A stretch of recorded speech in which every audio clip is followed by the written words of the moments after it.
Here I will show you how to use the Shark Hydrovac MessMaster, and I will test it picking up liquid, crumbs, and bigger items like this multicolored cereal.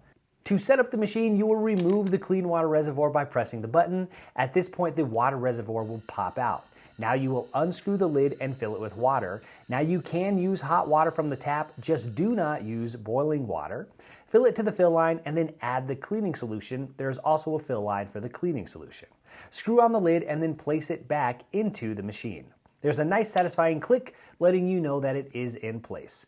There's a dirty water container near the bottom. To remove it, you will press the release button and it pulls straight out. This is where everything that you clean up with the Hydrovac will collect. I will show you how to empty this once we are finished. You can also access the brush roller by pressing the orange button on the head of the cleaner, which will pop off the cover. Now you can remove the brush roller by pulling up on the left side. This will come in very handy for cleanup later. To use it, you will plug it in and turn it on. There are only two buttons, one power button and another button which will turn on stain mode. Stain mode delivers 2 times the amount of cleaning solution and water compared to the normal mode.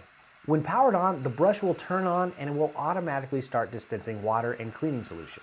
It will clean hard surface floors like hardwood, laminate, tile, vinyl, and more. You can also use it to clean area rugs. It will vacuum and mop the floor at the same time. I cleaned around the tile floor in my kitchen to start, and the vacuum did a good job picking up both dirt and dust. I then sprinkled some coffee grounds close to the edge of the island to see how good it did close to the edges. It actually worked well picking up the coffee grounds. Though the brush roller does not reach to the edge, it leaves about an inch gap, so anything sticky really close to an edge of something most likely will not get picked up. I wanted to then test the capability, so I made a bigger mess on the floor.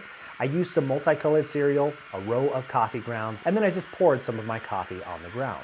I wanted to see how well it did picking up liquid, smaller dirt, and then larger pieces. Now it did do a really good job picking up the coffee spill and the liquid.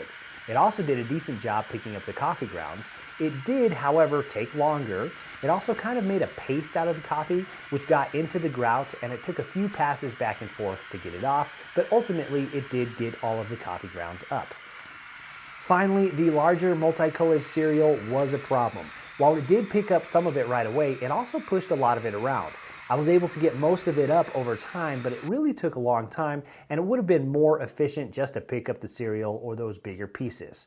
Regardless of the machine, at some point, these pieces are going to be too big for any cleaner, and in this case, this multicolored cereal seemed to be bigger than the machine could actually handle. I continued on using the Shark Hydrovac to clean the rest of my floors, both here on the tile in my kitchen, but also the hardwood floors in my dining room. I do think it did a really good job on the hardwood, and it picked up the dog hair and dust very well. It also has a nice long cord which gave me enough room to maneuver around my house. It also has a small hook under the handle for cord management. This is really helpful to keep the cord up off the ground and from getting in the way. When it runs out of water or the dirty water reservoir fills up, it will turn off and blinking lights will display letting you know what needs attention. In this case, the machine turned off and the display was telling me that it was out of water. So I filled it back up, added the solution, and then continued on. For cleanup, there is a self-clean cycle that you can run by putting the machine back on its base and in the upright position. You press the power button. This will automatically run the self-cleaning cycle. Just make sure that there is enough clean water in the tank and that the dirty tank isn't too full either. If there's not enough water or the dirty tank is too full, the cleaning cycle may not run or it could stop early. Once you're done cleaning, you will need to empty the dirty water tank. You can remove it like we did before, pull out the filter and the black lid. Now it doesn't lock, but there is a gasket, so there's a little bit of resistance. Now you can discard the dirty water. You can also empty the larger pieces in the lid into the trash can. Now you can simply rinse and clean everything. I even like to remove the brush roller and rinse it off as well. Now you can set everything aside to dry before putting it back together. Hopefully that was helpful.